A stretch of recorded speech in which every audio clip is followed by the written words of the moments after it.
Warm greetings and welcome to today's African Leadership Series.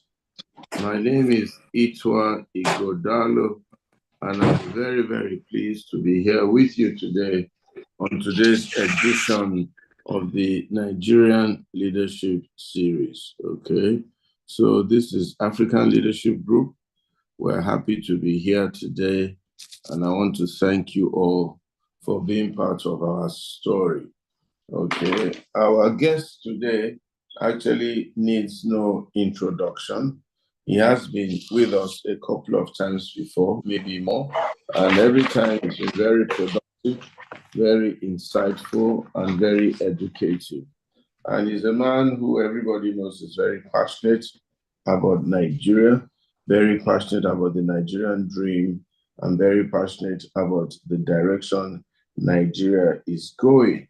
And having retired from his law practice maybe about 4 or 5 years ago, he can correct me if I'm wrong, he has now dedicated himself into the work of trying to liberate Nigeria.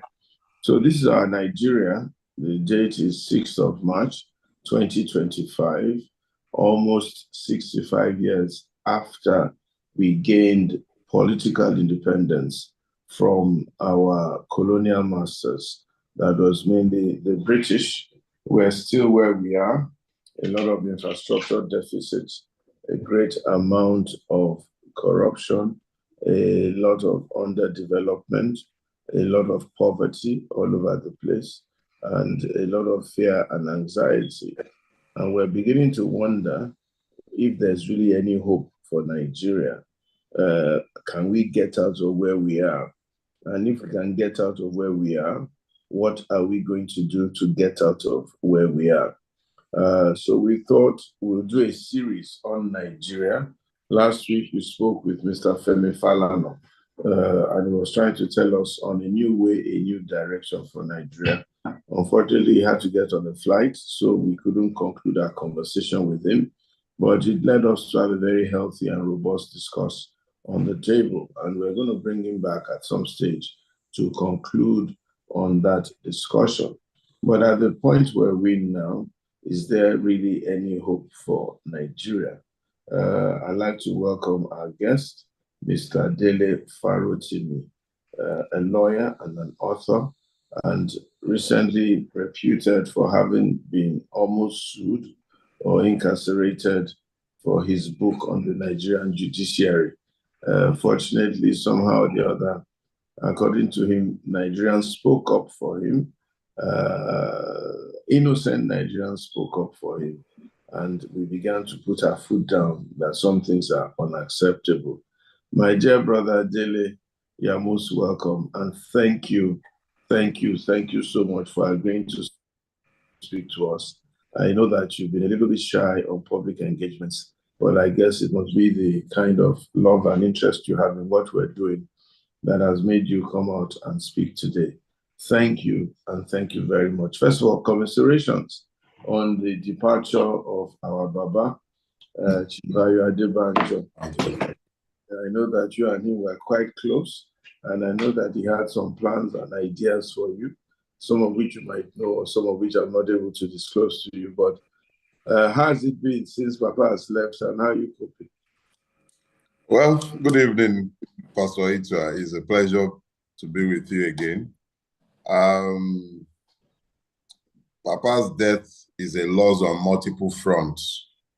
So dealing with the fact of his death has not been exactly a very easy proposition.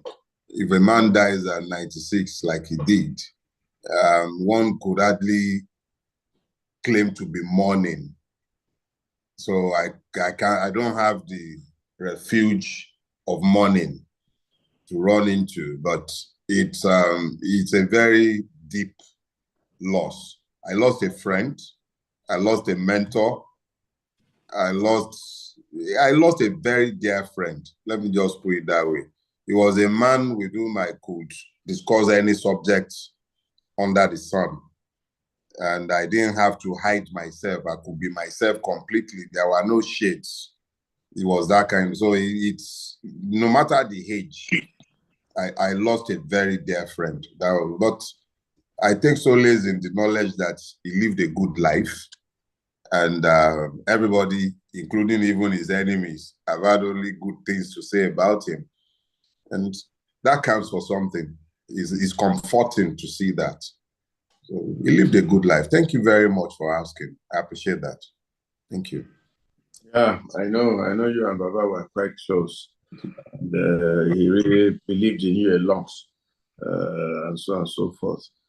Maybe did he reveal any secrets to you? We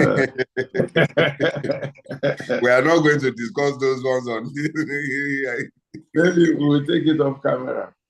Yeah, exactly. And if there's secrets of assets and financial stuff, maybe and you share, Diola will come and beg us.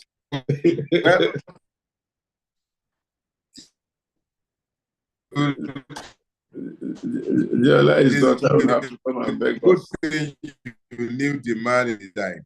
Yeah. Because Miss Diola, and she has worked in the private sector all her life. But Baba didn't, he wasn't a fan of those kind of means. If one of those ones were expiring, we would have secrets as to where monies and things might be hidden or kept. But with Baba, what you see is what you see. There wasn't any other thing hidden anywhere. Baba is just Baba. He lived his life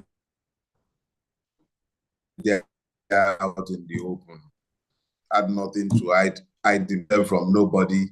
So that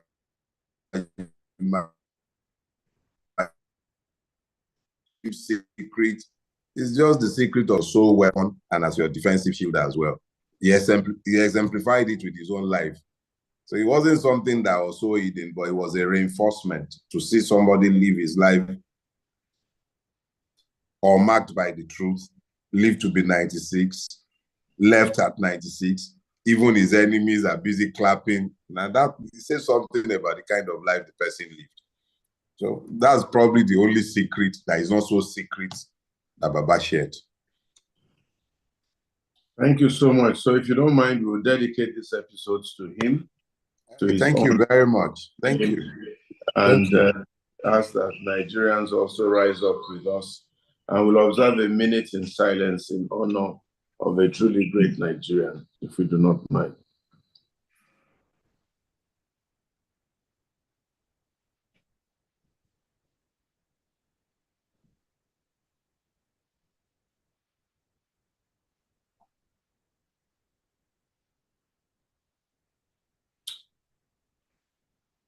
We ask that the Lord continue to give his family respite and comfort, peace, unity, and progress. We ask that Baba's soul rests in peace. Amen. Peace from struggles of trying to see a great Nigeria. Amen. And we thank God for the privilege of having known such a great man and our paths crossing. In Jesus' name we pray. Amen. Amen. Thank you very much. I appreciate the honor done to him. Yeah. Thank you. Right. So, my brother, is there any hope for Nigeria? Where are we? Is there any light in the tunnel? Can we get out of where we are? And how do you see Nigeria reiterating or iterating itself? Well, to you. I have this tendency to label pastors and imams merchants of hope. Unfortunately, we now live in a system that it more or less vaporizes hope. So what you find is that what might even be deemed hope has become illusory. Generally, those things that we used to look to as escapes have become illusions. Nigeria has finally destroyed more or less almost every basis for objective hope has been lost in Nigeria. So when I saw the theme of our discourse today, the first thing that crossed my mind was, why would Pastor Itra believe that me that I almost always constantly lament about our predicament I'm now the one that has to come and offer our people hope. Because yes, without hope, what is left? But our objective reality, if we maintain our current trajectories without finding the grace to turn around, our current trajectories are not suggestive of hope. It does not suggest that anything will change unless something drastic happens. I was speaking with a politician today. I had a breakfast meeting. When I say a politician, I'm talking about somebody who holds a party office in the Labour Party. The person asked for a meeting, so I went to have a sit down with her. And she was trying to engage me and let me understand the different programs that they have in place with which to engage with the electorate. And I told her they're wasting their time. There is a waste of time. And I'll repeat the same thing. It is a complete waste of time to presume to continue to travel on our current road and expect to get to a place that is hopeful or that can offer any promise to our people. Painful as it is for me to say, it is still not the first time I'll be saying it. There is no hope on our current journey. If hope is to be found, it will be because we collectively found the courage to turn around and away from the way we are going. If people continue to think in terms of election in 2027, we've already lost 2027 because everything that should have presented change were there in 2023, but the will of the people did not count. So any political party or political operative or even politician that is genuinely desirous of serving the Nigerian people must today be focused on electoral reforms. Not only electoral reforms, they must be focused on voters' education. They must be focused on delivering to the people ideas that they can connect to that will lead them to make sure that they stand by their votes in 2027. But before 2027, what are we doing with electoral reforms? The same INEC, Yakubu, is still conducting elections. And these ones who call themselves politicians, they are still campaigning for elections conducted by Yakubu, who has proven himself eminently incapable of delivering on free and fair election or even honoring his own word. And they call themselves politicians and they are still chasing after such a person in expectation of some free and fair election. Edo is a very good example. I believe there have been 5 elections, but since 2023 elections. This same fraudulent man is still superintending these elections, and people genuinely, politicians, people, the first thing they need to do is to connect the people with the existential need to ensure that the electoral system becomes fraud-proof.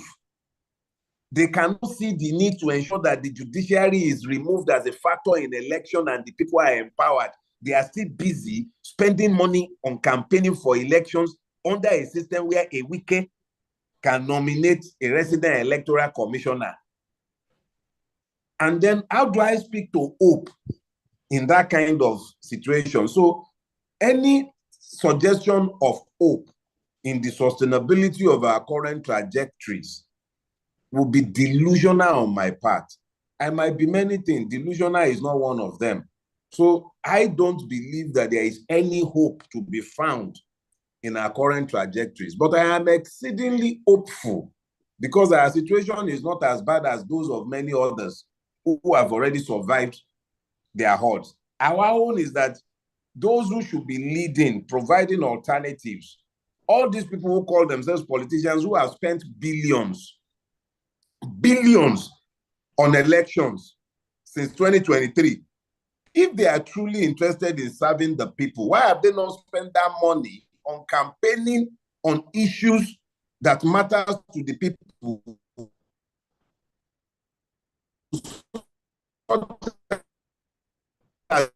Making sure that their votes count. Yakubu is still sat in the office of the chairman of INEC. How is it possible? How can I find any hope in the kind of situation where in this same country, our judiciary is making the kind of pronouncements that are coming out of the case in Rivers State? Where is the objective basis for hope? Am I preaching to somebody on the basis of faith? Faith is different from hope. Hope must be substantial. There must be something behind the hope.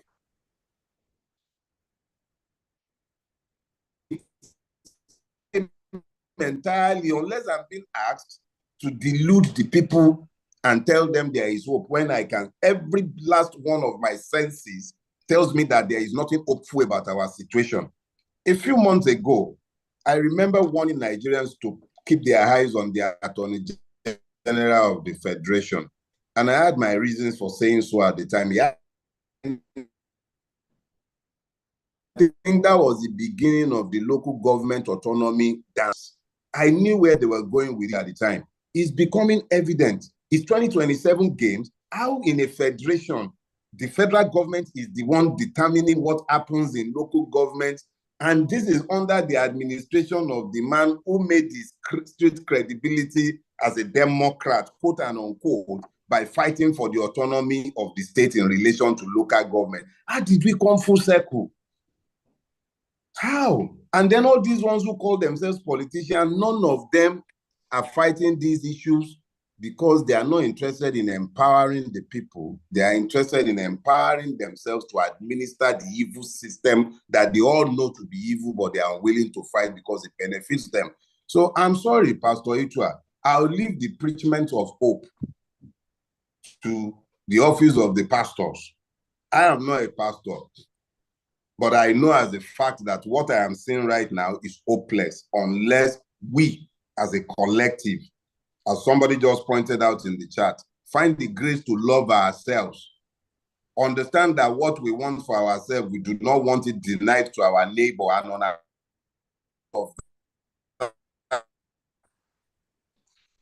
find common purpose, the that we be treated as citizens instead of rises hope. That's why all kinds of extremes everywhere, because people are finding hope in a hopeless place. That's where we are, sir. Wow, that's not very cheery at all. So if this is where we are, I think we all know how we got here. I don't know if you have any... As long as it's truthful. I don't know if you have... Sorry? Yeah. So I don't know if you have any further thoughts. Okay, so now we are here and we are 220 million people or 200 million people.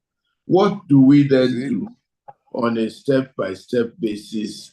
Or what do we just accept the situation, accept the status quo, and just keep at it? No. Okay, so tell me. No. Number one, we don't even know our numbers. Whether we are 200 million, whether we are 220, whether we are 180, whether we are 150, we have no way of knowing. That first of all tells you how much we value the Nigerian.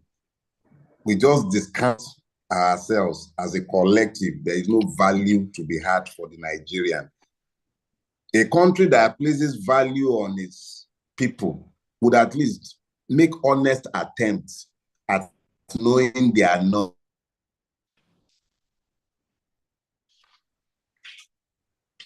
Because our indices are skewed. We are always lying to ourselves. States can steal from the federal purse in a federal state. So all the reasons to lie are always there. So to get the accurate numbers, that's the first thing. Now, when it comes to, are there any hope for us? There's plenty of hope for the Nigerian. But those have to be found on objective realities.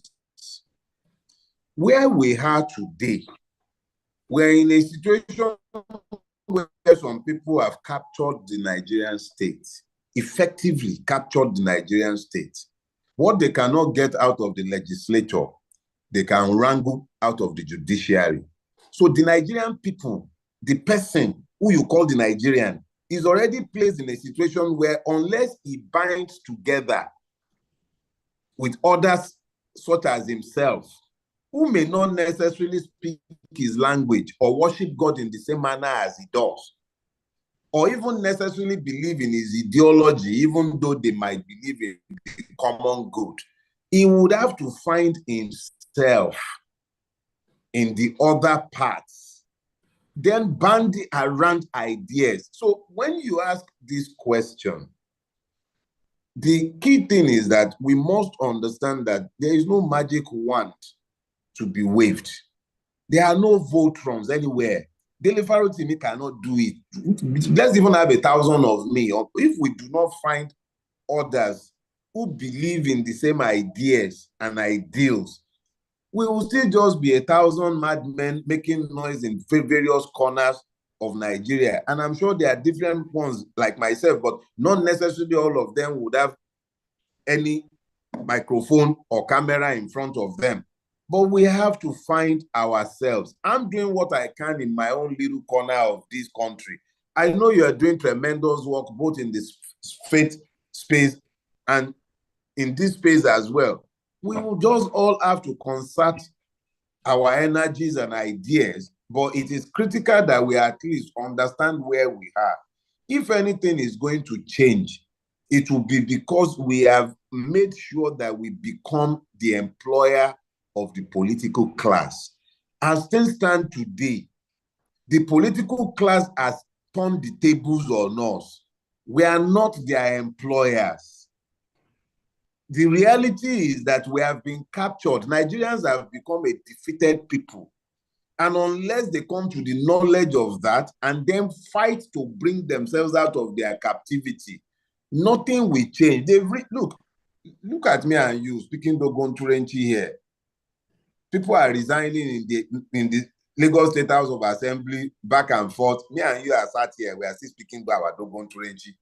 It will not change the fact that somebody will decide when the speaker should resign. Even the collection of clowns in the State House of Assembly cannot on their own determine anything. They still have to take directives from different people. And that is where we are. How does one speak to hope without looking to the destruction of the system that has allowed such evil to become commonplace in our country? Look at the fast we're witnessing in the state, in our Senate. As scandalous and silly as you and I might think the Americans are sometimes, have you seen anything like that anywhere in their chambers? The only thing, look, Pastor Itua, some people will speak and they will speak to maybe something gradual. Nothing gradual can change this system. The people have to come to the knowledge of the fact that they are the only ones who can save themselves, and it begins with fighting for electoral reform. If you do not have the power to hire and fire your politicians, they will continue to behave like the monkeys that we are seeing today. That is the reality. In fact, it's an insult to monkeys to call some people monkeys in the face of, on the evidence of what we are seeing. So if we don't deal with the process that produces these ruiners, we are wasting time. So for there to be any hope, the vote of the Nigerian must count. The politicians must be afraid of our votes. They are so contemptuous of us right now that nothing appears to even shift them or moves the needle with them. The contempt for the people is not only extreme, it's scandalous. The contempt is too much. They have no fear of us, nothing. They know if you like vote. If they don't bring out Oro, they will bring out the judiciary. Something or the other will happen to enforce their will over that of the people. Okay, let me ask you, why have Nigerians seemingly accepted so much contempt that our vote no longer counts? Nobody is really reckoning with us. How come we've been able to, what led our people to accept so much contempt, according to what you have said? There is a Yoruba proverb says, "Àìrìnlọ́wọ́ ọmọ ejò ló ń ṣekú pa wọ́n." It is the inability of the snakes to find cooperation amongst themselves. The fact that they walk singly, that is why they are easily killed. Nigerians have allowed themselves to be divided by people who are never divided by anything serious. The only time Nigerians get a peek into what happens in the National Assembly is when they have sexualized their contact or when they have monetized it in a manner that does not flow around evenly amongst themselves. So every time you've heard noises in the Senate, it's been because money was not shared properly. It's been because somebody is alleging some sexual misconduct or the other. They never disagree on policies or anything of the nature. They are all agreed. The ones who entered the Senate on the back of the Labour Party and Peter Obi in 2023, they are not distinguishable from those who entered with Bulaba. There is nothing different because they have become one. Is a class. They are not divided by religion. They are not divided by ethnicity. They are divided by nothing. Not even party lines divide them. They've become one. The syncretism of the Nigerian political class is frightening. They are fused and become one. But the Nigerian people themselves, the victims, they are so easily divided that they are willing to fight and die in the army of their oppressors. So how do they not become easy prey when they have refused to cooperate amongst themselves? Let's look at the last election. Immediately, Peter Obi won by the level of, with that kind of margin in Lagos. The first thing the owners of Lagos did was to weaponize hatred. But they weaponized hatred and they also layered it on the back of religion.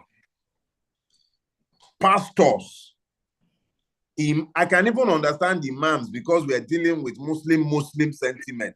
Pastors in this city enabled that hatred in this city. Now, by the time the economic policies and misgovernance began to bite, we were all visiting the same market, but those who enabled it falls into two classes. There are those who did it because it profited them to do so, and it still profits them to sustain it. There are those who did it because they embraced hatred out of ignorance. But today, we are all paying the price for it. So why would it not be easy for us to be defeated when those who should band together as one and face their common oppressor are the ones who have readily divided themselves, while those we should be fighting have united against us? Even institutional bodies who once fought against this kind of madness have become complicit. I remember a time in this country when the Christian Association of Nigeria was a critical voice in the Nigerian democratic space. I remember a time when the Nigerian Medical Association was a critical voice, the Nigerian Bar Association. There were multiple organizations in the critical space that engaged with government and kept the government in check. Today, what do you have left? Lunatic fringes, quote and unquote, such as myself and a few of us, who will never stop complaining, because that is what we have become, complainants. Even the beneficiaries of our groans consider us to be nuisances sometimes, and they rejoice when evil planned by the system befall us. So exactly who is supposed to change anything if the people themselves have largely allowed themselves to be distracted? If they are not talking about Natasha, they are talking Big Brother, or they are talking Lamborghini. The things that should engage them are not engaging them because the system is deliberate about finding distractions for them. So unless some people take it upon themselves to be very deliberate changing the narrative. If you continue to leave it to a few, like Don Coyote, to be making noise and talking about, because it's become noise. It's become noise. That's what it's become. Unless we do something deliberately to change the narrative, nothing will change. Is it possible to actually get a group of people to have this deliberateness you are talking about, or it's almost an uphill task and impossible? For example, yeah, go ahead. Go ahead. Yeah, please, let me allow you to complete your question. Yeah, is it possible to get a group of people to come together and be deliberate? Is it? And if it is not, why is it not? You know, and then I want you to also, well, maybe you should answer that first, and then we can look at the kinds of reforms we need to do to our electoral reforms we need to do, and maybe there's an instrument. All it has ever taken for things to change has been men who are intentional about the steps they elected to take. There is no reason why someone such as yourself cannot, for instance, beginning even from the faith-based side, say, okay, you know what? We are human beings, citizens in a democratic state. Our votes should count. It is the beginning of our emancipation, the fact that our votes should count. When you have a vote that counts, you can then vote for any tendency you care, and different tendencies can come out and contend for your vote. Those who want to break up Nigeria, those who want to unite Nigeria, they can come to the electorate and ask for their votes. And it is only after you have gained some measure of electoral legitimacy that you can begin to deal with the kind of drastic change that Nigeria requires. Now, when we begin to talk about what kind of electoral changes can one even have in a space that is already overtaken by impunity, I would explain something, sir.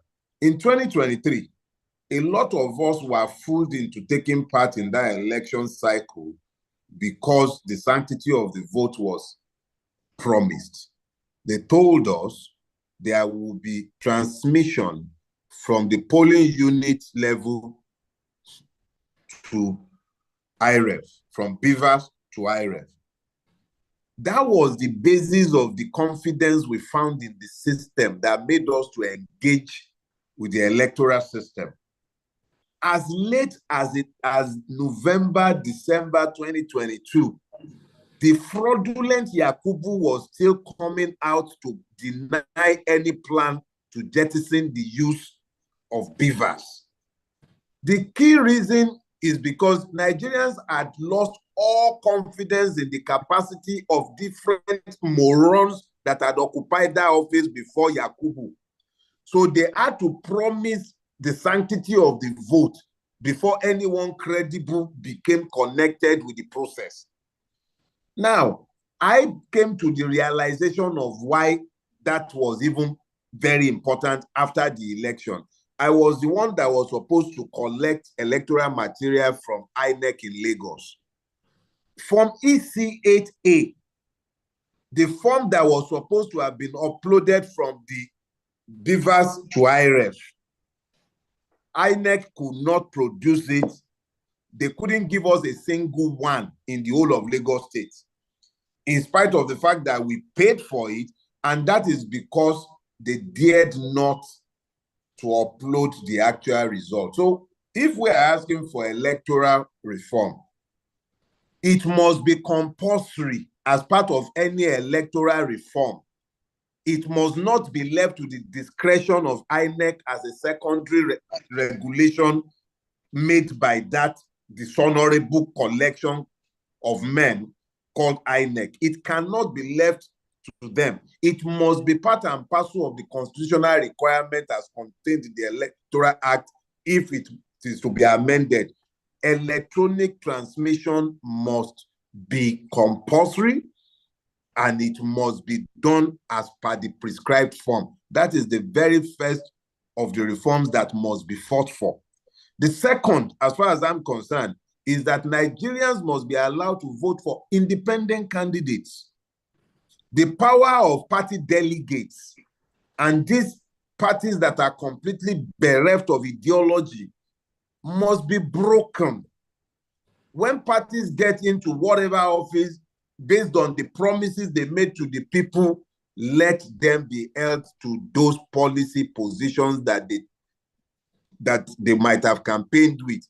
Not that you must go and pay billions to gain the ticket of a political party before you may run.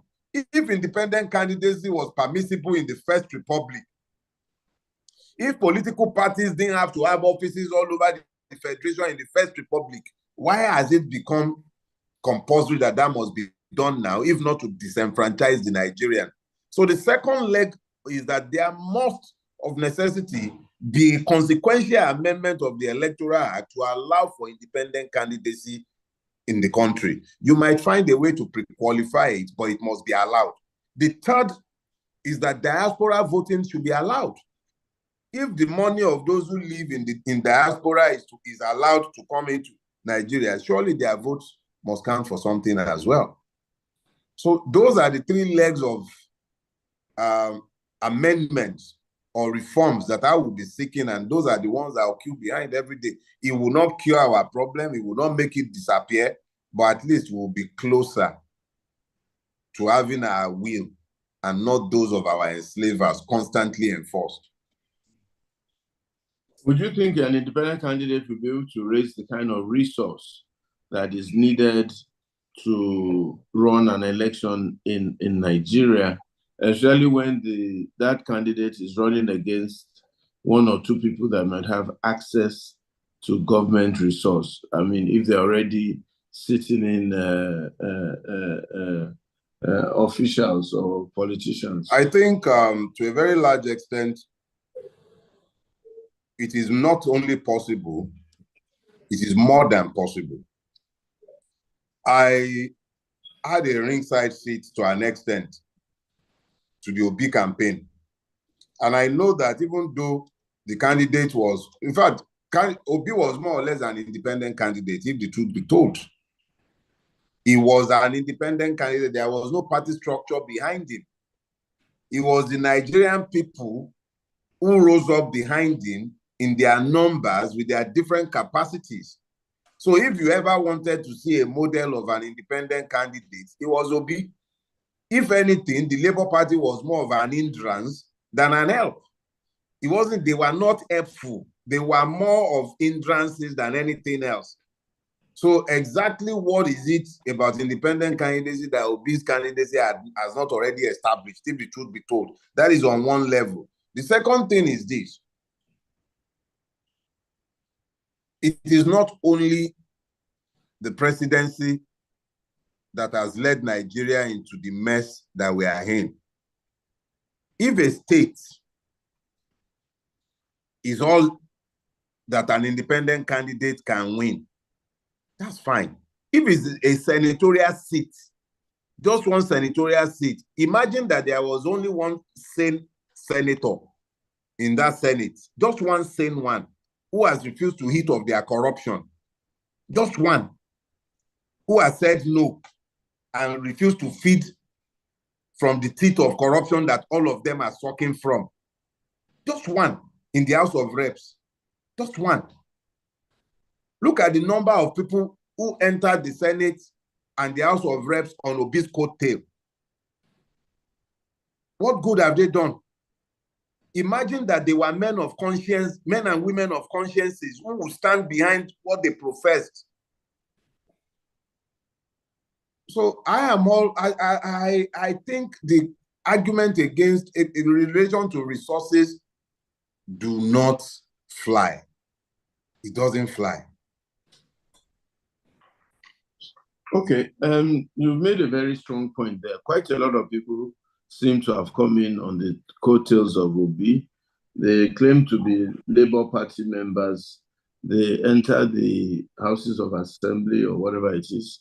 Even in Edo State now, as we speak, I got somebody sent me some video of somebody who is complaining bitterly that by tomorrow or by Monday, about 6 members of the Edo State House of Assembly are going to decamp from one party to the other, and so on and so forth.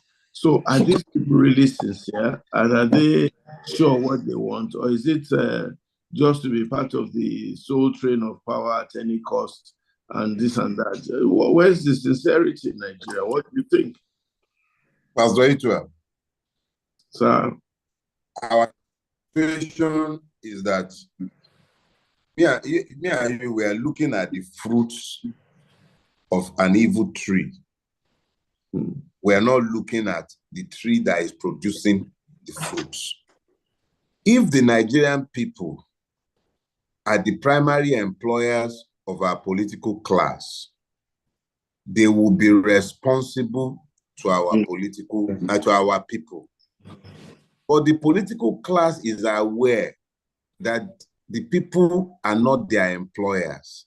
The Labour Party members in the House of Reps and Senate busy crisscrossing into the APC is because they know that their retention where they are is probably better guaranteed if they are with the ruling party who controls the electoral body and the judiciary. So they are not concerned about the people. They are not worried about me and you. We don't matter. What matters to them is a game of power. It's about retention of power. So we don't matter to them. All they want is to be able to go back to the chamber in 2027. So if that means that they have to go and join the APC, they will do so. It's as simple as that. If the people were the employers, they would be reticent about acting against the interest of those who had brought them to power. But because they recognize the fact that their election in 2023 on Obi's coattail wasn't in their own right, they were anomalies. There was one riding Okada before he got elected into the House of Reps on Obi's coattail. Okada, he was riding Okada. He has forgotten. If he was a man of principle, he wouldn't forget his origins because he will know that those people will still have to vote him back another time. But they don't matter. Those who matter are those who can send him back. So he has gone and crossed to the people who will bring him back. That is what happens. So it's about us. If we don't address the fundamental issue of our disenfranchisement and the loss of our citizenship, if we don't address those fundamental issues, why should they respect us when we don't count? We don't count. They are not worried about us. Why? They don't have any reason to. We don't count. The president is sat in the office not by your grace or mine. He can thank Yakubu and those who press the levers of powers to get him there. So why should we matter? So what are these fundamental issues that you think we should address, and how do we address them? You repeated that like a couple of times tonight. If the basis of our very existence as Nigerians are not properly addressed, if we, at the most basic level of existence as members of this country, do not have respected votes, it doesn't matter that our judiciary is as useless as it is. I'm saying votes. If our votes do not matter, if it does not count, if we cannot even be vexed enough to change our rulers, if they can be as in our face, look, Lagos is the commercial center of Nigeria, quote and unquote. We say it all the time. Almost everybody of some measure of intelligence has some relationship or the other with Lagos if they are Nigerians. But look at what we are witnessing in Lagos with nary a blitz. Look at what we are witnessing. And this is being done on the back of what we witnessed in 2023, where it has become obvious to them and to every member of the State House of Assembly that the people's vote do not count. It is the word of the Generalissimo that counts. Our own votes do not count. So what are we really talking about if at that most fundamental level we cannot deal with the sanctity of our vote? So that is the fundamental point I am making. It is tied in with our rights, the very essence of our citizenship. If our votes have no value, what is the Dogon Turenchi we are speaking? What's the Dogon Turenchi?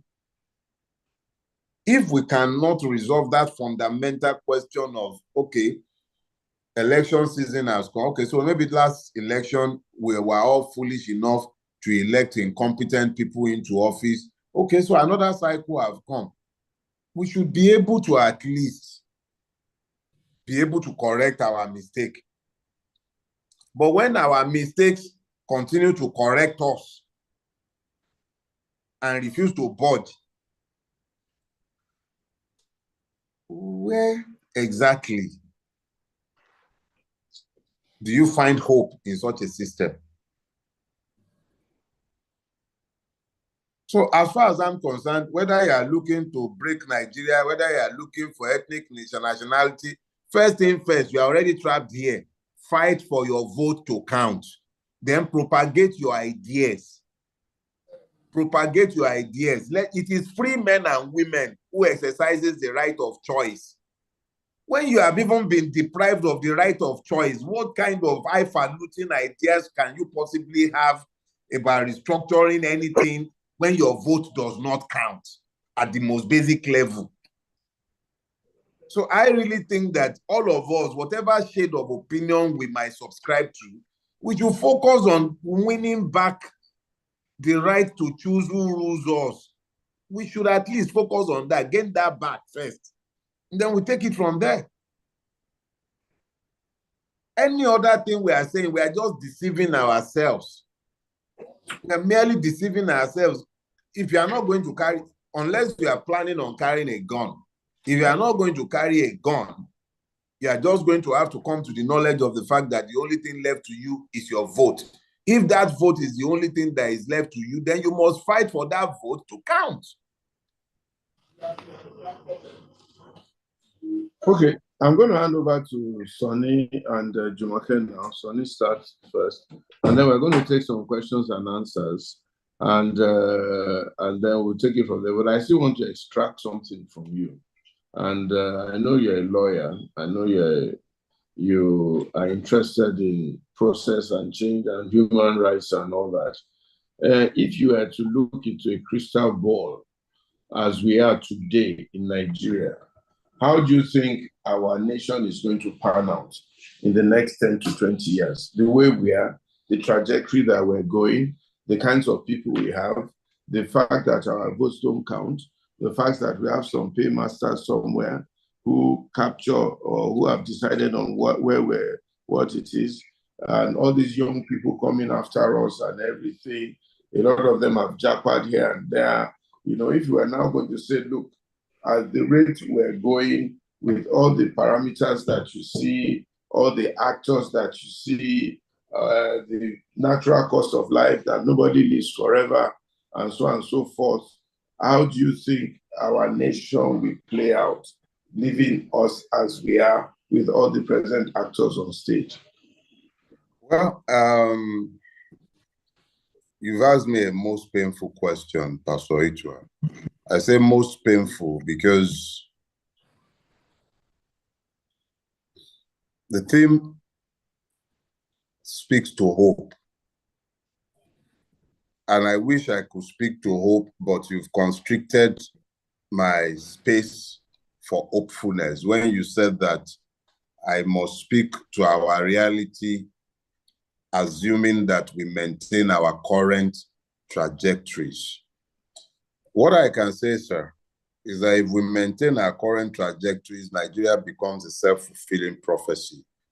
It will fail as a state, and it will descend into a orgy of violence, the like of which mankind has probably never seen before. And I would explain myself.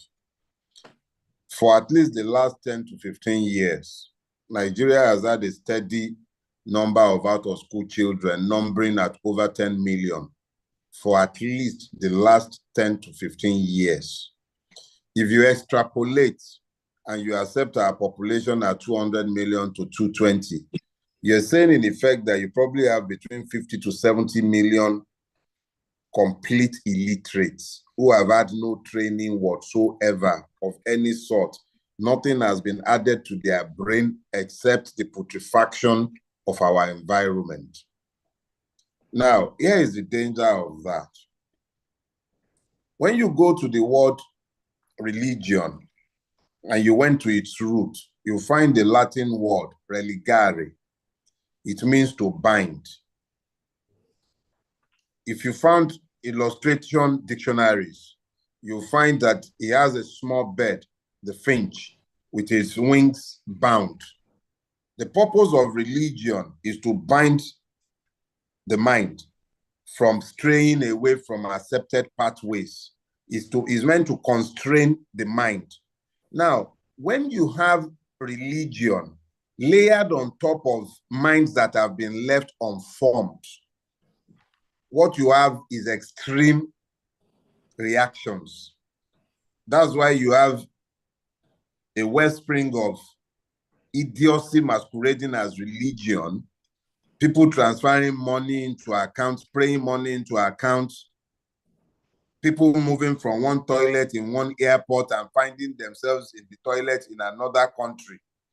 People, all kind of madness that has overtaken us in the place of religiosity, you find them. And then you find the readiness to descend into violence because the mind is incapable of processing complex arguments. It's easy to suggest things to those kind of minds. That's why it's easy to tell them the Igbo man is their problem, the Yoruba man is their problem, it's the Fulani that is their problem, it is the Christians that is their problem. If we close all schools during the Ramadan, we will progress because we are praying to Allah. That is when you find those kind of thinking proliferating in a space. And that is what we are seeing in Nigeria today. So I am not very hopeful about the future of Nigeria if we don't do something drastic about our current trajectories. There is no way we can continue along our current trajectories without something horrible happening to this country. I hate to say it, but the truth is the truth is the truth. You cannot keep up with what we have right now. Nigeria will implode at some point in the not too distant future. Very good. And thank you, Renigali. So what do we do? Let me ask you that question again. I've asked you before. You didn't quite hit the tone. I've answered you. There's just no magic wand. There are difficult choices in front of us, and we are going to have to be brutally honest with ourselves. We are not going to change anything without first of all recognizing the need to focus on that electoral system. Even if you don't agree that Nigeria should be kept as one, if your vote counts, if your vote matters for something, if you are also able to present your ideas before the people, unless you are a tyrant waiting to force your ideas on people, go and ask, go to the marketplace of ideas and put your ideas before the people. I want to say the same thing in their own constituencies. There is no other way to do anything peacefully in Nigeria. I mean, I don't know any other way to do anything. I don't want to fight. I don't want to see people dying unnecessarily. I know it's not going to be easy. Some people will be killed, even though we are not preaching violence. Some people will go to prison, even though we are carrying no arms. But it is the only way I know outside of bearing arms. But I know as a fact that those of us who want this country to change, we are more than those who are destroying it. How you want it to change is your call. We don't all have to sing from the same hymn sheet, but we must respect our rights as individuals to have our say. If enough people now say that this is the way they want, that is the beauty of democracy. I don't have a magic wand. I don't know any easy way to do it, and I don't believe there is any easy way. Recognize that where we are is not where we want to be. Recognize where we want to go, and then find the common purpose to do it together. We can get there and then decide that, okay, now we've won the right to vote. We want to vote to break it up. It's within our rights. But if you cannot even vote for your own House of Assemblyman, how do you peacefully vote in a referendum or anything? How? Okay, let's take a few questions here and there. Maybe Pastor Sonny has some comments he wants to make, but let me please appeal to everyone. Let's go direct to the question or to the comments so that we can take as many as possible. Please, let's go direct. Sonny, over to you, please. Thank you very much, Pastor. Mr. Farotimi, you are welcome once again. Thank you. I have two questions, just briefly, just for you to answer. One is to speak to the electoral reform that you spoke about. I recognize that INEC needs to be restructured or reconfigured. But the other more critical issue is the issue of money in politics and vote buying. And I like the fact that you said you had a ringside seat during the OB election, and I think Pastor also was with you guys in that move. What we have discovered over time is that votes are pledged. People, when they say structure, it is people they are talking about. And so, especially when you go to the villages and the rural areas, people will still not be able to make independent decisions. So even if we restructure INEC on the one hand, which I think we should, on the other hand, how do we tackle the issue of vote buying and this structure that they talk about? That is question number one. Question number two, and you may wish to plead the fifth on this, your issue with Afe Babalola, we understand it has been resolved, you only got involved, and my question is, what kind of settlement? How was it settled? And then there are other cases that were instituted by other individuals in respect to that book. Have those cases been dropped or are they still ongoing? Thank you. Okay. First one, money in politics and vote buying. It's interesting that as at this morning, when I was on my morning walk and I was walking with a friend who is from Ekiti State. And we were talking about Omoboriowo, that was the 1983 election, and how the same people who fought vehemently for the sanctity of their vote in 1983 are today the same who have evolved a system known as the Bosebe, where you vote to be given enough money so that you may cook a pot of soup. We were talking about what had happened to the people. Now, here is the problem for us. Money in politics is a function of the weaponization of poverty. The people have become sufficiently impoverished to the point where they do not have any value for their vote, especially because they do not see any choice between politician A, B, C, D, and E. So they've reduced their vote to a meal ticket for which they can exchange something or the other. So that is as far as monetization is concerned. But you must also note that in spite of that, with all the money that the APC had to spend and that he had at his disposal, especially in Lagos State, it lost woefully. The people were connected to the process and they ensured that they voted for their preferred candidate. That is in spite of the monetization. So if the sanctity of votes should be guaranteed, you would find that in spite of the role of money, which I can't deny, the people would still have their voices heard. That is as far as that is concerned. Now, let me say this for the umpteenth time. I woke up one morning to read the news of the Ooni of Ife visiting Ariafe Babalola like every other Nigerian. The Ooni of Ife is not unknown to me. He was a much beloved younger brother before he became the Ooni, but I had not set my eyes on him or spoken with him once since he became the Ooni.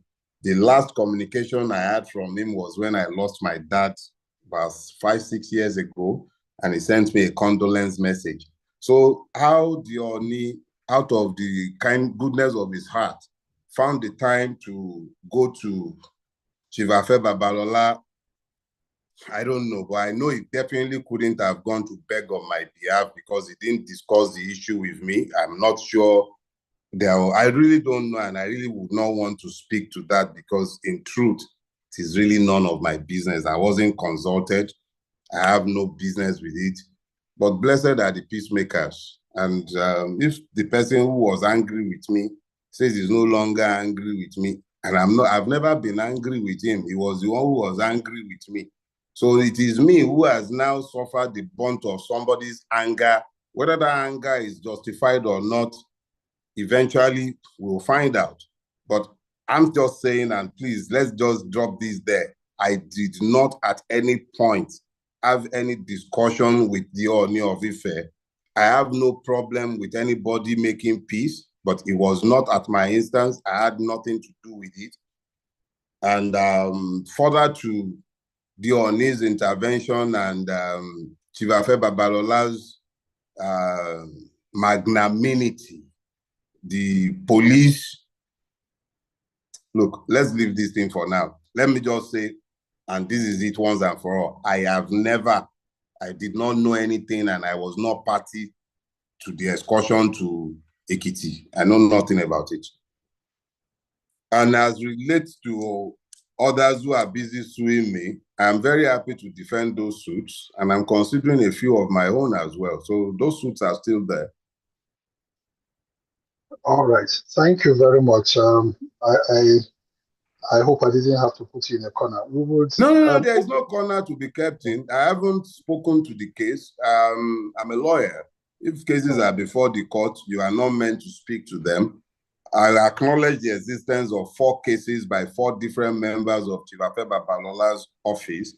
One is filed in the Ogun State High Court. One is in Oyo State High Court. Another one is in Port Harcourt, and yet another is in Abuja.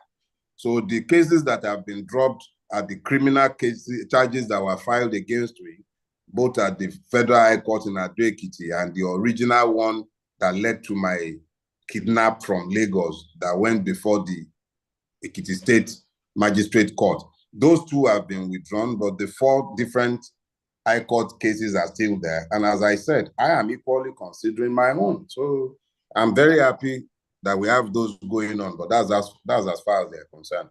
Okay, just before I let it up for others to ask, haven't been in detention for...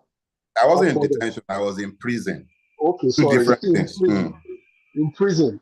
And you saw the conditions under which those prisons were and how people were there. What prison reforms, or what kind of reforms would you want to suggest?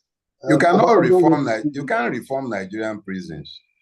The fact is that it is actually completely unjust to have criminals governing a country and then you have innocent people sleeping in prison. The reality is that almost 90% plus of those who are in prison have no business being there. Absolutely no business being there. You can't, if a person is dependent on Nigerian prison rations and they have no other way of supplementing or augmenting their rations, that person will be dead in 3 months, guaranteed. Guaranteed. I can tell you that for free. I am blessed that I didn't have to take their food for 1 second. Not for 1 day did I have to touch the food, but I assure you, it's not even fit for animals. So please, I don't want to speak to the prisons because I know that the officers in the prisons are not to blame. Largely, It's not the prison officers themselves. It is the orgas at the top. They have the Nigerian prison system is not reformative in any way, shape, or form. It has no capacity to reform. When you want to see how far a society has traveled on the path to civilization, just look at how it treats its weakest. The Nigerian prisoner is not a human being as far as the Nigerian state is concerned. It is worsened by the fact that you have every prison is federal, but it is the states that are sending people to prison when people who have no business being in prison are in prison. The state sent all kinds of people into prison. But as at the time I was in Ado-Ekiti prison, there were over 800 inmates in a place that was designed maybe for about 200 people or so. So how can you, for heaven's sake, be speaking to any kind of reformation? What reformation? You lock human beings up in bare... Look, you don't have prisons in Nigeria. You have places where people are kept to be dehumanized, not prisons.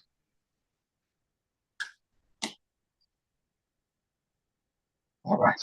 Thank you. We'll take a few questions now from the audience, as we normally do. And Jumoke will handle that segment. We can see a few hands up already. And you know the drill. We've been on this platform before. We'll group a couple of questions together, and you will have to answer. Jumoke? Thank you. Good evening, Mr. Farotimi. Thank you for doing this. I have a question, and you touched on one of my pain points. You talked about religiosity. And we talk about reforms in every sector except the religious sector. And we can't have electoral reforms if we don't have a value system change. Morality in Nigeria, I don't know that I have the words for it. So can you speak on how do we begin to reform that value system that promotes accountability, that promotes integrity, honesty, all those value systems that Nigeria once was built on? And I mean, your book, you were imprisoned for speaking the truth. And someone who admitted to corrupting the system was applauded and rewarded with 17 billion from these same Nigerians, from us Nigerians. It wasn't aliens, it wasn't foreigners that came to applaud IBB, who I think is, I'll reserve my comments for another time, but this is, I mean, I want you to speak to that. We touch on so many things, but we don't really, I don't think we touch at the core of our issue, which is our value system and the role of religion in that system. Thank you. Thank you very much. You see, what has happened to us is that we've lost the substance of our culture and we've become as vagabonds. Language is essentially a tool of acculturation. The more we have embraced Western ideas and ideals, the more we have abandoned what used to be the fabric and foundation of our being. I'm saying this because I want to distinguish between spirituality and religiosity. We have become spiritually vacuous as a people. Because we have very little by way of understanding of the foreign religions that we have embraced. Somebody says he's a Christian. He hasn't read his Bible ever before.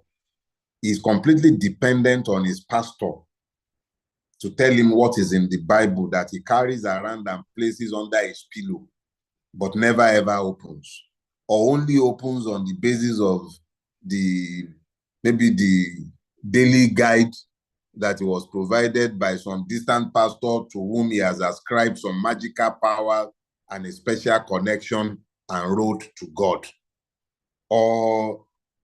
So you have a situation where people have become vacuously religious. There is no spiritual content to their religiosity.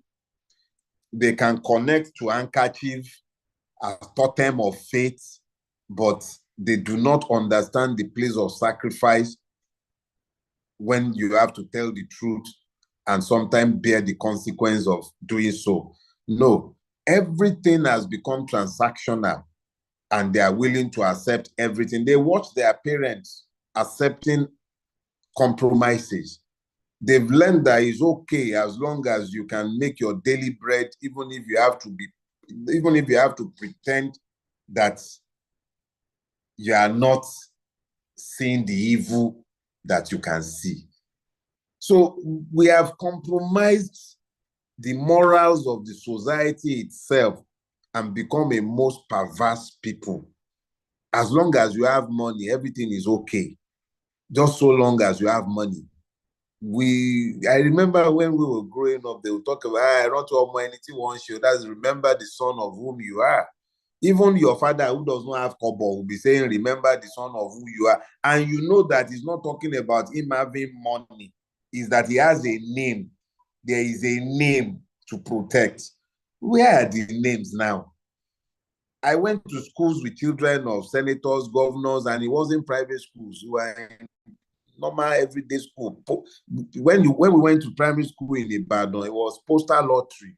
You went to the school closest to your house.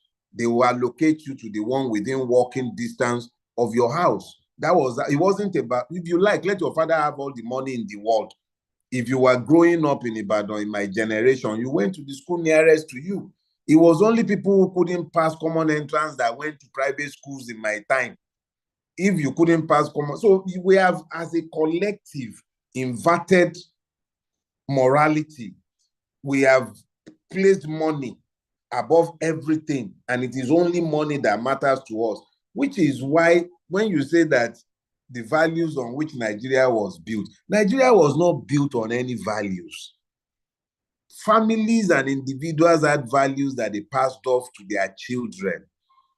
Nigeria as a collective has never been found on justice. It's always been a most unjust place. The only thing is that it was only a small class that was enjoying the injustice. Now it has been democratized, and more of us can now see how unjust Nigeria has become because it has become pervasive. It's nothing that started yesterday. When you look at what happened with IBB, as you have pointed out, I wrote a book, I went to prison. Somebody wrote a book and they're applauding him even when he was confessing his criminality.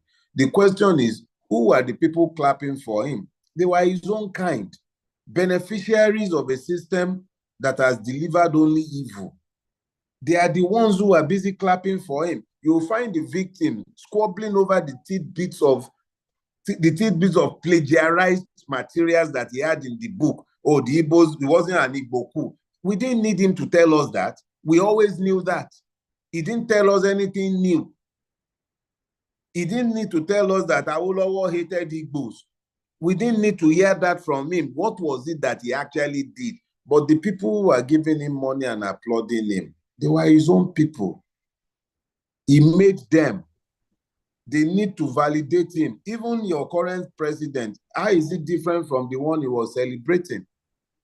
So that one annulled an election in 1993. This one stole an election in 2023. So, same family. Thank you. We'll probably need a dedicated session to talk about that. We have a few hands up and quite a few questions in the chat. So again, we're just going to ask you to please keep it very, very brief. I'm going to have to enforce that because of the number of hands that we have up. Keep your comments succinct and to the point, your question. So I'm going to ask Auntie Yemisi to please go ahead, and then Pastor Funke, and then Gina Momo. Auntie, please go ahead. Good afternoon, Mr. Dele Farotimi. This is Miss Yemisi Ransom Kuti here. Ojo Kulojo Simi. Daniel. Luta continua. Yes. I have hope because I interact with a lot of young people who are beginning to think differently. I just returned from Ibadan from a very, very uplifting session with a group of young people who are doing massive things quietly that will germinate, hopefully, in the not too distant future. But my question to you is that it's still along the lines of the reform of the funding, the resources that go into the whole political process. What ideas do you have? Because in other countries, there are caps to funding. The resources you need. I mean, you mentioned Obi's ability to mobilize funding, but there should be a set of laws that actually govern that, so that individuals have a cap. And being a lawyer, you also have a lot of work to do working with the NBA and the justice system that can, please don't laugh now, Auntie, please, 10 that seconds. that 10 can seconds. make, yes, that can work on creating the set. It may not work immediately, but let's all at least have a set of protocol on how political parties should be funded, the kind of the level of monies that can be donated by the private sector, by individuals, etc., etc. That's one of the concerns I have around the way the process of even allowing the right people to come into the entire political arrangement that we have. Thank you so much, Jumoke. Thank you. What I would Thank say, you, Auntie. what I would say, Ma, is that we already have a surfeit of law, too many laws governing campaign contributions in Nigeria. But those laws are never, ever, ever enforced. So it's not that the place appears unregulated is not for the absence of laws. That is the first thing. The second thing, Ma, is that I believe that the bulk of the money spent are being spent because of the electoral system as it stands. You have a party system that is extremely monetized.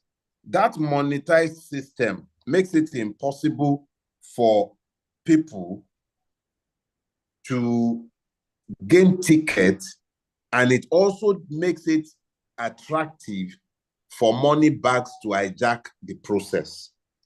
If the people were to be the employers of the politicians, let me show you something I saw during the Obi campaign, for instance. During the Obi campaign, rallies happened organically.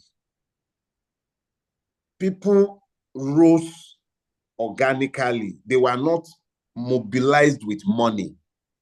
If the APC was looking to fill a stadium, it would have to raise all kinds of money for different kind of groups to mobilize crowd from this place, that place, and that place. Maybe each one is getting 2,000, 5,000 is completely monetized. During the Obi campaign, people donated of their own substance. A lot of people donated without having any connection to Obi of any sort. People went to campaign grants, they went to rallies. Obi himself spontaneously led rallies. So the point is that you cannot completely remove the monetization of the electoral process, but if the electoral system itself, for instance, allows for independent candidacy such that you don't need to use money to buy delegates to gain tickets, that already reduces the cost. If the people's vote will count, how many votes are you going to buy if the people are mobilized to vote? Lagos State election proved it. Until they brought out Oro, APC was not going to smell anything in Lagos again. Okay, thank you. So I think because of time, if we can group 3 questions together so that you have one response to those 3 questions, I can help you take the notes as well. Pastor Funke, please go ahead with your question, and then Gina, and then I'll call on Ada at Nina's. So we'll take those 3. Please go ahead with your question, ma'am. All right. Good evening. Thank you very much, and well done, sir. I want to talk on something you touched on. You spoke of the Okada man that was trying to get into government, and you spoke about illiteracy, and I want to expatiate on that, and governance. One of the things they had in the 60s days of Agbekoya, days of even Tinubu's mother, Abibatu Mogaji, was that there was a process of educating the illiterates. They basically, even my granddad, Papa Awolowo, will go down to the people's level and tell them verbatim what to do, how to vote, why they're voting, and all that. So the people, there's something called illiteracy, political illiteracy. The people were in the know. And that's why you had Operation Wete, Koloba. The people fought because they knew that they were fighting for their own future. So what am I saying here? The literacy we are seeing, we are coming across right now, has a lot to do with us, the political class. We need to go back to that system of making everyone aware. I remember when my granddad went to prison, they said, they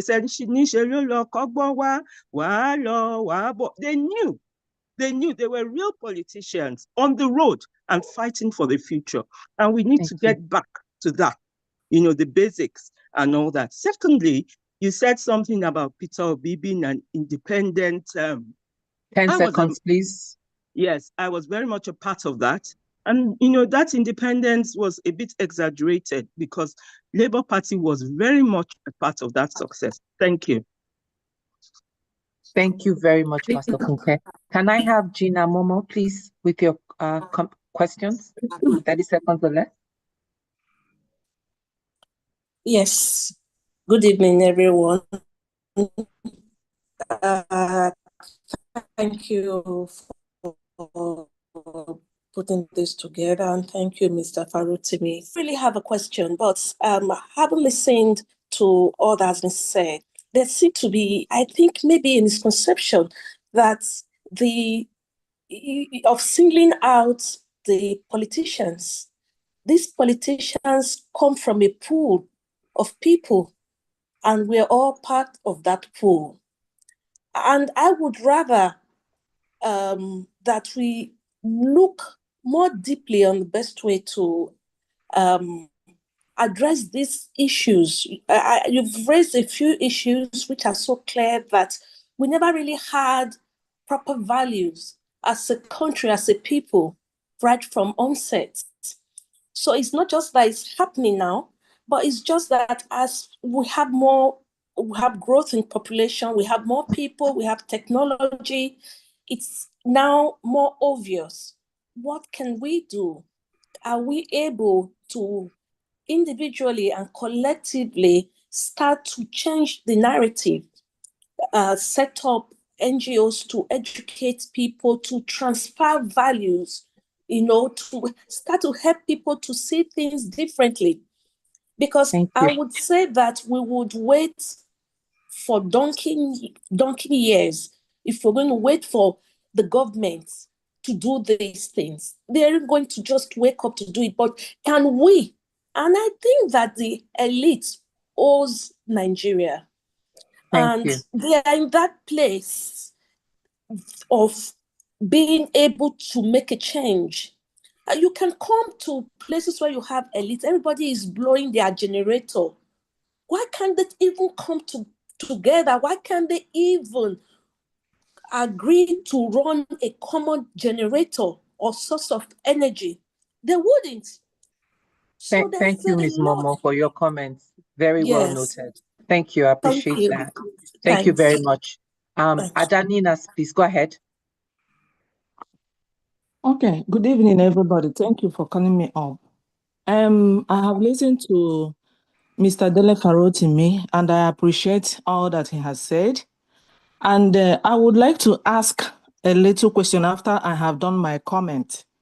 And that my comment is this, that Nigeria, nobody can define Nigeria as Nigeria is today. And if Nigeria cannot be defined with even common values, then why are we going round and round? And as God would have it, those of them who imposed the constitution that we are operating, and then carry corruption and hit inside, and we continue to read Marrow. We have all noticed and we have noticed the fact that that constitution, that unitary constitution of Nigeria is the problem. And many people have said it, even the politicians like Senator Adeyeye in the floor of the Senate, he raised that constitution up. I saw it and he said this constitution is the problem. The patriots have already said it. Many people, even the political class. Now, why are we not talking about? My question is this now. Why are we not talking about how to remove that constitution? Because that is the main problem of Nigeria. And secondly, Mr. Dele Farotimi, you attended an interview to Arise News, and you said it very clearly that any person who is preparing for 2023 election is just fooling himself. And then why did you get involved in that 2023 election? And now you are talking about electoral reforms on that same constitutional order. That is my question. Thank you. Thank you very much. Mr. Farotimi, can you take those three? Let me take them one by one. I have them written down too. Okay, thank you.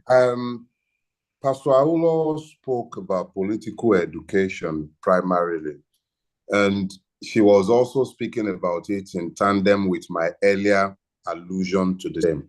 What I found is that those who call themselves politicians in Nigeria are largely only interested in gaining power so that they might also perpetuate the same system that we're complaining about. So they are rarely ever interested in empowering the people. So engaging with the people to go and tell them exactly what, because they themselves are largely bereft of ideas. So they have few ideas with which to engage the people. So if you don't want to engage the people with ideas, it becomes very difficult to go and politically educate such a people. So I think the larger part of the problem we've had with political education is really about the intellectual laziness of those who call themselves politicians, or their reluctance to teach. And this becomes important by the time I'm answering my dear sister Ada of Ninas as a collective. I'll come to that. So when it comes to political education, I think the problem is that we really don't have politicians who are interested in the people sufficiently to want to educate them, because an educated mind is less susceptible to simple ideas.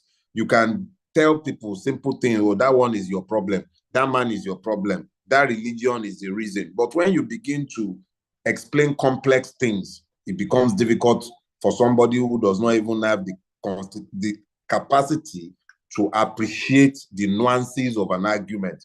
So that is as far as that is concerned. Now, I didn't discount the place of Labour Party in what could be achieved. But I can also tell you to a very large extent that if Obi was an independent candidate that had 4 years to prepare for the election, he would have probably had better structures than what the Labour Party offered to him. Because the Labour Party, even up till today, remains a rather fractious collective that do not appear to be bound together by any enduring ideas. Because if they were really about enduring ideas in the first place, it would not have been the platform for somebody who is essentially a capitalist, or at best a center-right candidate, to run on what is a Labour Party. So anyway, let me leave that for another day. The second thing is from Sister Momo, Ms. Gina Momo, talking about teaching values. The fact of the matter is that the destruction of any country begins with a family unit. Once the family unit is compromised, you have a society that becomes as fractious as ours have become. So I agree with you. We should find ways to teach values, particularly our religious houses. They could be of more help than they have been. But another story again for another day. Now, my dear sister Ada, if I do not have a disagreement with you, we cannot have an argument. I have never advocated or spoken to the 1999 Constitution as though it were to be the expressed will of the Nigerian people. The only point of disagreement between myself and your collective is on methodology.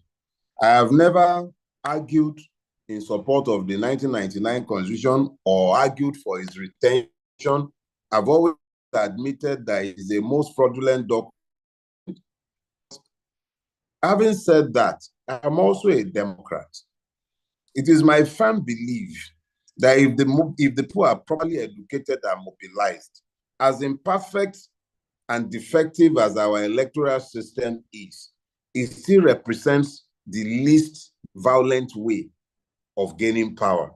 If the votes would count, and you, Ninas, will set up a political party where you are advocating the same ideas, but get the people to vote for you so that you can then enforce the restructuring however you see it. But Ninas cannot, like any other organization, cannot enforce his will on the people. You can only get the people. I don't know what question I'm supposed to be answering. I see you asking, why am I going round and round on 1999 Constitution? I have never gone round and round on 1999 Constitution. I don't care for it. I supported Obi in 2023 because Obi promised the restructuring along the same lines that I believe. I don't subscribe to your creed. I have nothing against your disagreement with the 1999 Constitution, but I don't subscribe to your creed. And I don't believe that it is fair to demand that I must follow your creed. I have not argued against your creed. Continue arguing your Ninas. I have nothing against your arguments. I don't know what other question. Maybe you want to reiterate your question. Thank you. So we'll take 3 hands, and then Pastor Lu has some questions from the chat also that we would be reading out. So I'm going to take Mr. Tony Nandi or Dr. Tony Nandi, and then Kim Thomas Allison and Sohe. Please go ahead with your question, sir. Again, please keep it very brief. We are up on the hour. Thank you. Yeah, thank you. Very quickly, I'll just take it from 3 angles we can very easily relate to. When you have a problem to solve, you may want to start with a cost-effect analysis. Everybody can see the symptoms of the sick Nigeria: corruption, impunity, and all kinds of things, insecurity, hunger, mass poverty. Everybody can see that. You want to depart from that. You then have to ask yourself, I lost you for a minute. You might need to start that question again, please. You need to start that question. I lost my connection for like a minute. Yes. Can you hear me now? Yeah, I can. Yes. Good to see you. By the way, we talk outside the platform. Now, I say, if you have a problem confronting you as urgent as what Nigeria has become to us to solve, everybody can see what the problems are: the corruption, the impunity, the electoral malfeasances, the killings, the hunger. Everybody can see that. Looking for solution, you want to do a cost-effect analysis. Why are these things like this? If you can identify why, and in the case of Nigeria, we have positively identified why. The unitary arrangement that has been imposed on a federal union is 100% responsible for every other thing we lament. That's what we have objectively arrived at in terms of the cost of corruption, the cost of impunity, the cost of electoral malfeasances. Obi won the election last in 2023. Why is he not president today? Centralized electoral system with the Supreme Court and all the other centralized systems that block anything you could do. You go again, that same constitution is waiting for you there. And so we say cost-effect analysis brings us to where we need to go to turn off the tap. Secondly, imagine that 2027 is racing towards us. Imagine in South Africa, where the apartheid constitution that excluded the blacks was the problem, that Mandela and Oliver Tambo began to tell people to mobilize more seriously, to insist on electoral reform from the Boers before they could go topple the apartheid constitution. So what we're saying is that if we go from that angle, again, you see, we have to identify what we really need to change to come to the destination we seek. It is this constitution, even that electoral reform. Who will do it? The same beneficiaries that of the rot we are talking about. And if they refuse to do it, they are heading to their election. Therefore, of course, the one of doctors we know, diagnosis, prescription, and treatment. Everybody sees the symptoms. So going back from those three, we begin to see that if this kind of a meeting was to say, can we establish what we are rejecting? What's the nature of this problem? Can we establish what we want in place of Thank it? you, Dr. Then we go to Nandi. the options. See, That's see, all we have suggested. Okay. Thank you, sir. Me and Tony have had these discussions for years. And we've had these arguments for years. And I believe by now some things should be clearly established. One of them is the fact that I have zero problem with Nina's prescriptions. It is the practicability that is the point where we diverge. If you can achieve what you are looking for, I will not stand in your way. I'll clap. I will applaud. But I don't see how it can be achieved. That's what but you will never hear me come out and speak against what Ninas is saying. But I believe that where I am, as incongruous as it sounds, it is still a better place for me to achieve what I'm looking for. And I have no problem with those of you who disagree with my position. At least nobody is going to say that I didn't try something. That's the only reason that, but if you also note, you will see that I'm not wearing rose-tinted glasses. I am clear about where we stand. I know exactly where we stand. I don't know which of these many ideas would eventually work. I'm not standing against what you are doing. All I'm saying is, look, even if we are going to be doing anything, we must have a way of getting there. I don't have guns to take us to the point where Nina's ideas can be worked out. And I don't see a path that takes me there without mobilizing the people. If Nina truly believes that these things can be done, why are you not engaging with the people? Why are you wasting your time on me? Engage with the people, sell these ideas to them, mobilize them to come to the streets behind these ideas. I don't know what I'm supposed to do. I am not sold on these ideas, but I have nothing against them because they are good ideals. But I am not sold on them and I can't dissipate my energy on them. I believe that there is a shorter route to get what I want. Thank you. So we are going to take these three questions now. Stesohe, please go ahead. Yes. Dr. Yes. Ayomi Kelly and Dr. Stephen will take those three. And ASA agenda development, that's going to be the last hand we'll take because we are up on the hour. So go ahead, Stesohe, please keep it very brief. Okay. Thank you. Yeah. Thank you very much. Thank you very much, Mr. Farotimi. I have two very, very quick questions. The first one with regards to some of the things I keep hearing and some of what was also written here, saying that going back to indigenous peoples and everyone being on their own, or balkanization that will savage what is left of the rot. Do you think the way Nigeria is today, that kind of extreme move, balkanization, would have any positive effect?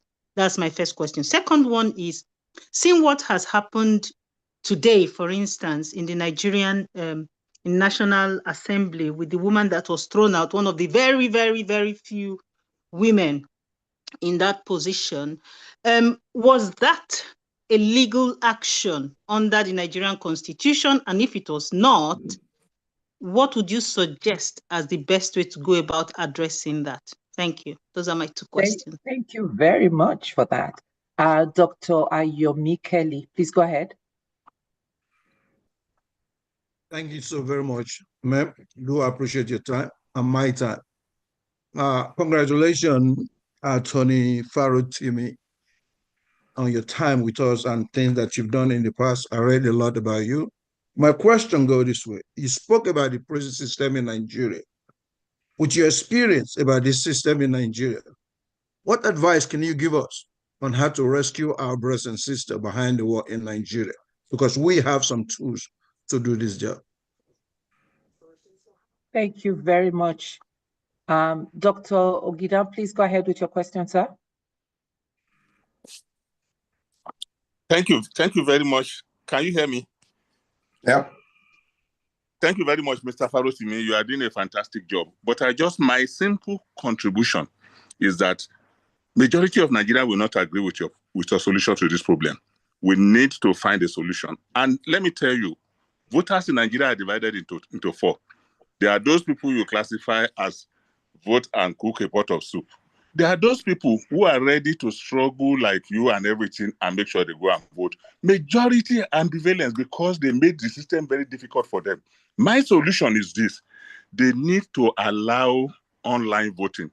If that is the only thing we can articulate, the youth are ready to vote, but they are not ready to go on the street and fight. They are not ready to go and kill under the sun. The moment we are able to struggle to use technology, we have over 140 million people who are ready to vote to change the system, but they are not ready to go under the rain, under the sun.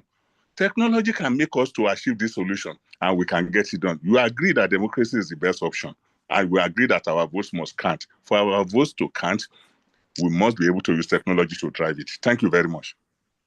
Thank you. Can you take those three? We have a group of three now, so let me deal with them. Yes, thank you. Well, I think it was Esoe. She said, do I think balkanization will work? Let me put it this way. I'm a firm believer in equity and justice, and I believe that if you have equity and justice, a people as disparate as Nigerians can be made one.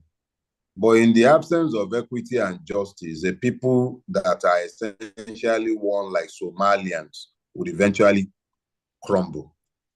What is crumbling Nigeria and might eventually lead to its disintegration and balkanization is the complete absence of equity, truth, and justice in our country.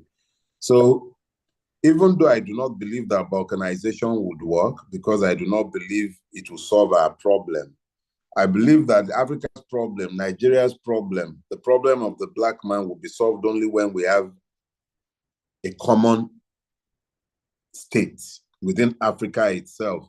So when you now begin to talk to the balkanization of the country that should ordinarily have acted as the catalyst for African unity, is a thing of pain. But if that is where we will find the peace that we desire, then it is what it is. But I personally do not believe that Nigerians are better served by breaking it up.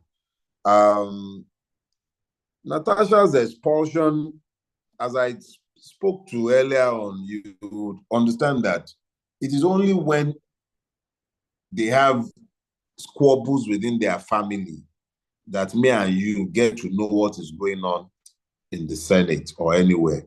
Outside of that, when they are sharing things, we have no way of knowing what they have done to each other.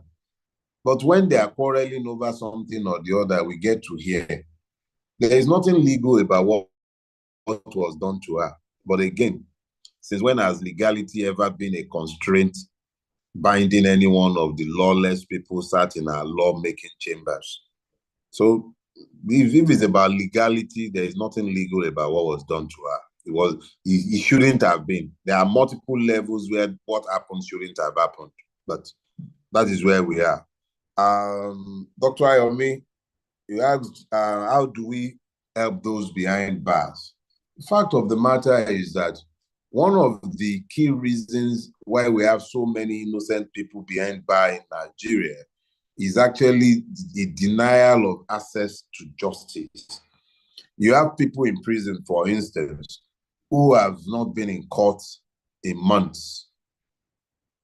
You have people in prison who have no business being there if the prosecutors will stop being persecutors.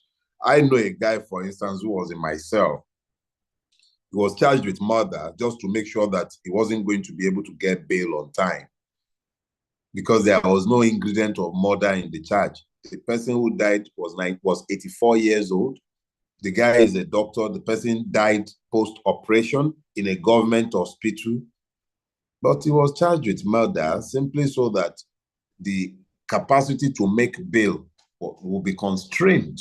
That is the kind of problem that we have in Nigeria.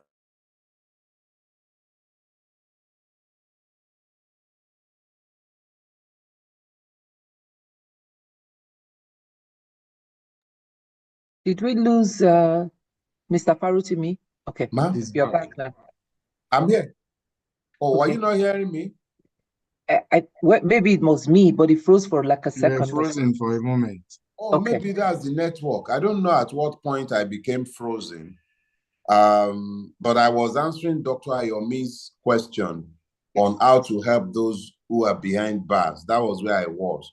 But what I was explaining is that is largely about access to justice, and then the wickedness of the prosecution, who would charge a person with murder even when they knew that the charge wasn't, the right charge could not possibly have been murder. So that was where I was. And then Dr. Ogidon spoke about online voting.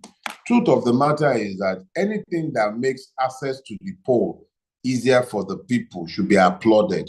But I will not, to be frank with you, my experience in the Nigerian Bar Association elections, you would imagine that the Nigerian Bar Association, where we have limited number of persons on the roll, and these are a collection of lawyers, all of whom should be easily traceable, and the votes should be easy to audit. But you still find that almost every one of the elections in the NBA would be greeted with shouts of election rigging, manipulation of one sort or the other. Is a lofty idea if we can find a way to do it without more manipulation than we already have. I have nothing against it. Thank you very much. Thank you. I'm going to call on Pastor Lu to please read a couple of questions in the chat, and then we'll take the last three hands. I'm sorry, we can't take any more, which will be Ahmad Abdullahi Bello, ASA Agenda Development, and Dr. Charles Obi. So Pastor Lu, please go ahead with the questions in the chat. Okay, thank you. Good evening, all. The first question is from Professor Nike Grinch. She is asking, how can we make our votes count within the realities of the current constitution? That's the first question. Then the second one is from... I didn't get the question. How can we make our votes count within the realities of the current constitution? That's from Professor Nike Grinch. The second... Please go ahead with the second one. Okay. Okay, yes, the please. second one is from Wumi.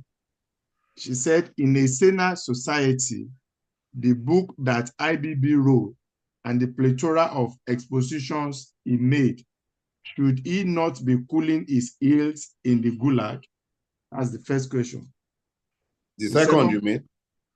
Okay, the second question. Then the third, now that IBB has agreed that MKO won the 1993 election, and he also agreed to being a party to its annulment, what should the civil society organizations and the good people of Nigeria do about it? Those are the questions online. Thank you. Okay. Number one, how can we make our vote count within our current realities? Reality of the matter is that our vote can never count. Even the amendments that I've suggested, it is very unlikely that it will still count, because unfortunately, we are dealing with people who have very little by way of respect for us as a collective. But at least, for starters, let's see what we can achieve if there will truly be transmission of results from beavers to high ref. Maybe when you take that in tandem with voters' education, which we should have had the people connected to the issues sufficiently to be interested in knowing the outcome of elections. Maybe those two working together might sufficiently produce changes, but there is really very little basis for optimism that anything drastic would change unless the people themselves are willing and able to stand behind their vote to demand that it be respected. Unfortunately,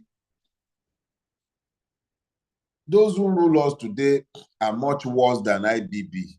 that me and you would have sailed. And because they are much worse than IBB, they are not in a position to hold IBB to account.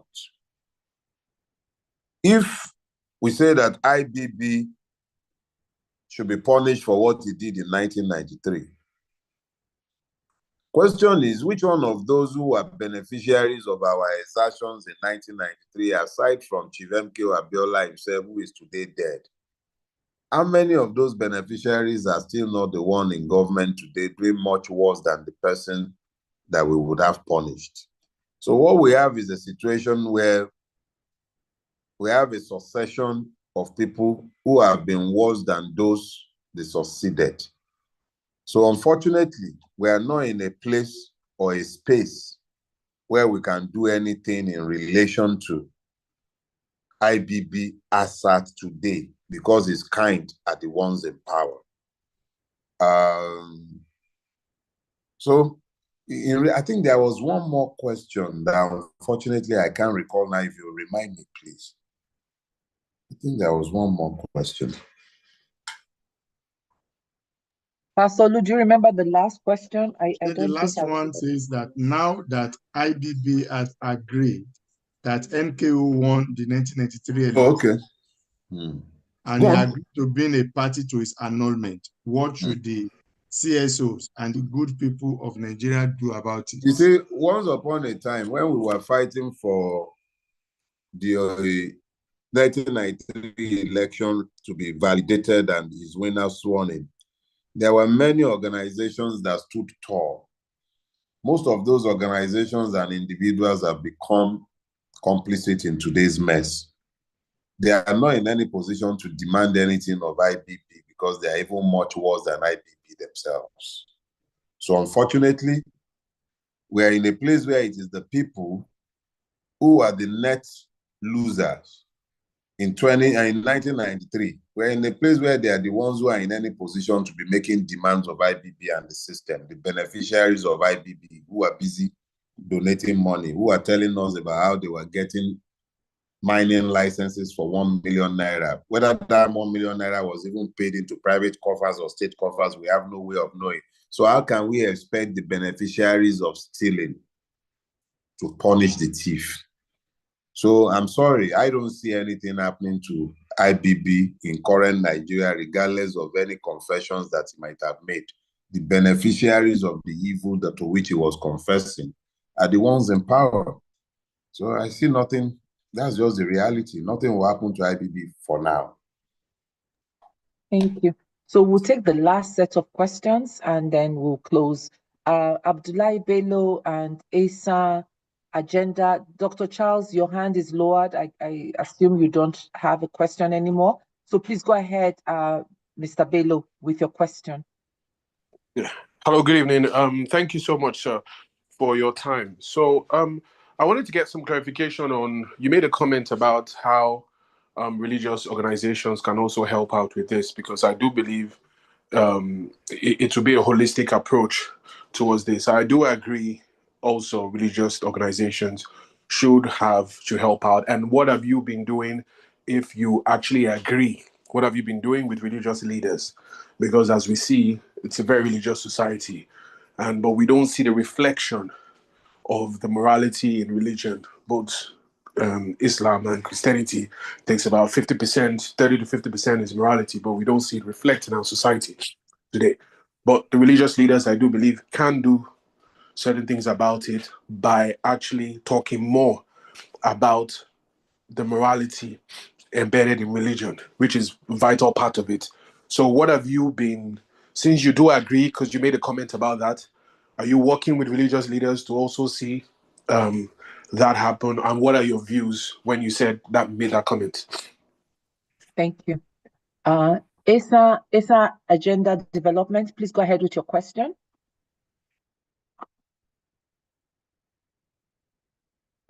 Ask you to mute. Okay. If you're not there, I'll go to the last one. Dr. Charles Obin, you had your hand up several times. Do you still want to ask your question? We've asked you to unmute as well.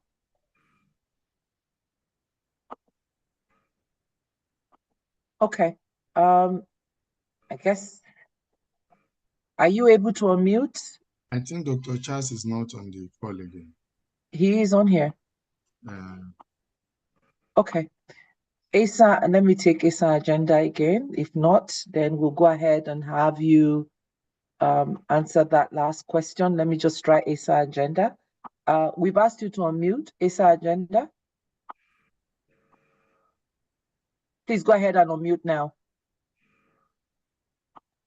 Yeah, can you hear me, please? We can hear you now. Yes. Okay. Mine is not really a question, rather than to applaud those who put this package together, the co-hosts, which I think there are about 5 or 6 of them in the admin. So having said that, I would be saying to support Dele Farotimi, because he know my slogan. This is our church. That is my slogan. In other words, wherever you call this kind of thing, you will see me. What measures are we here putting in place to protect those who are home, who are at the heat of the moment? All of us. I'm posing that question. Then again, taking it from where he stopped, he said, this struggle starts from our own homes, individual homes. I have my own concern from my own home, because the fragmentation from my home will snowball to the street. What are we telling our people to say, let's come together to see that we do the right thing?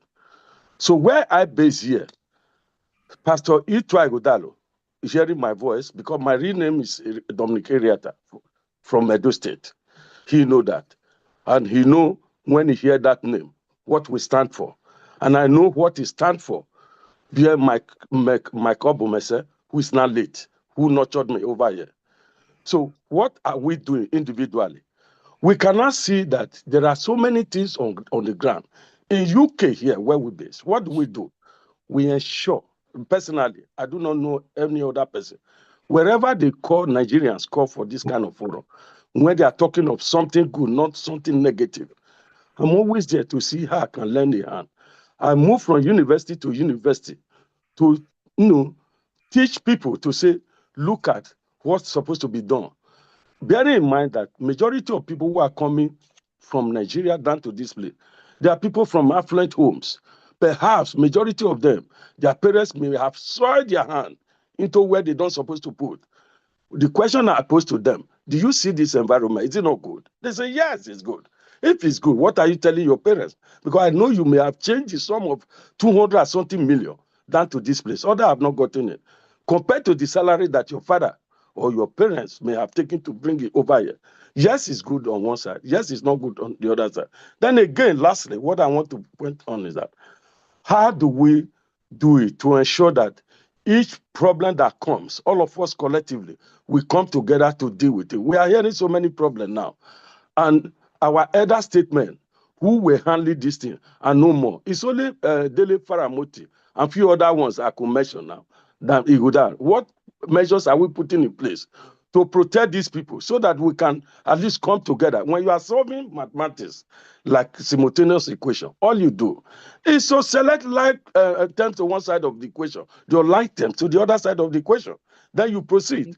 And here I believe that the like terms to one side of the equation, where we belong to, are more in number. If we are more in number, yeah, let me leave it there. Next time we can continue. May God bless. Thank you very, very much. And Mr. Dele Farotimi. So please go ahead, sir. And then Pastor will come to close. I see only one question here, and it is one asking me about the religious organizations, what role, if I'm doing anything with them. Well, let me quickly say this. I don't know why my brother believes that I'm something of a lone ranger, I regret to say. I expect others to do their own just as I do my own. I don't believe it is my place to tell religious organizations how they must relate with the society in which they operate. But when I speak with my friends and older brothers in the religious sector, like Pastor Itua, like I spoke with Pastor Itua, I have another friend, Pastor Sam Aidogmo. I speak with him as well, and I raise the queries of what can be done by the religious bodies. But other than that, I believe that it is for those who have not named themselves in the name of God and claim to speak on behalf of God. I believe it is on them to also take it on themselves to speak to the liberation of the people, whether they are Christian leaders or Muslim leaders. I believe very strongly that they have a duty to speak to the truth of what they see in a society that has been overtaken by lies. So yeah, I expect them to do it, but I don't believe it is my place to tell them what to do. And I have never presumed to. Thank you. Hello? Thank you, sir. I think Pastor Ito is going to come up now. Maybe you can start with your closing remark, and then he'll come up and close. Oh, well, in reality, I believe that nothing will change until we find the grace to work together as a collective. Yes. I believe that the divisions that we have allowed have merely worked against us and will continue to work against us until such a time as when we come to the knowledge of the fact that we have to find common purposes and common grounds from where to engage with the system. Outside of that, there is really very little that I'm going to say today that I haven't said many times, ad nauseum, actually. So I'll let it slide for now, unless I'm dealing with specifics. There's really very little to say that hasn't been said. Our people have to stop with the hate.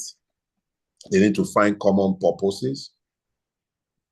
Whatever we as a collective agree to pursue, we can achieve. But we must find the grace to speak together as one and to act together as one and to stop all these divisions. Thank you very much. Thank you very much, sir, for your time here. I really appreciate you. And we're going to call on our principal to close, but we meet here every Thursday, same time, same Zoom link, different topic. And this has been a very interesting conversation. There is a link in the chat room for you to engage us here at ALG on these kind of conversations that we have every Thursday, but it is charting the path forward.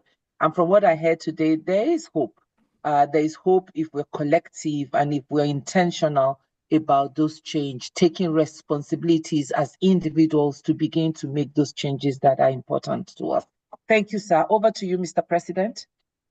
Well, Dele, thank you so much. As always, you have really given us a lot to think about, a lot to chew on, and a lot of frank and truthful and fair information. I pray that God will continue to bless you, look after you, expand our coast, and that whether they like it or not, somehow or the other, there will be a change in Nigeria with the efforts that we're putting in, everybody trying to do their best within their corner, and then hoping that somehow or the other, something would happen to bring that kind of transformation for the benefit of all. I want to thank everybody who's been on the program. I want to thank you for your participation. I want to thank you for your questions and your contributions. And I pray that all our efforts will not be in vain. God bless you all. Have a wonderful rest of the evening and a beautiful, beautiful weekend ahead. In Jesus' name. Thank you. God bless you. Good night. Good night.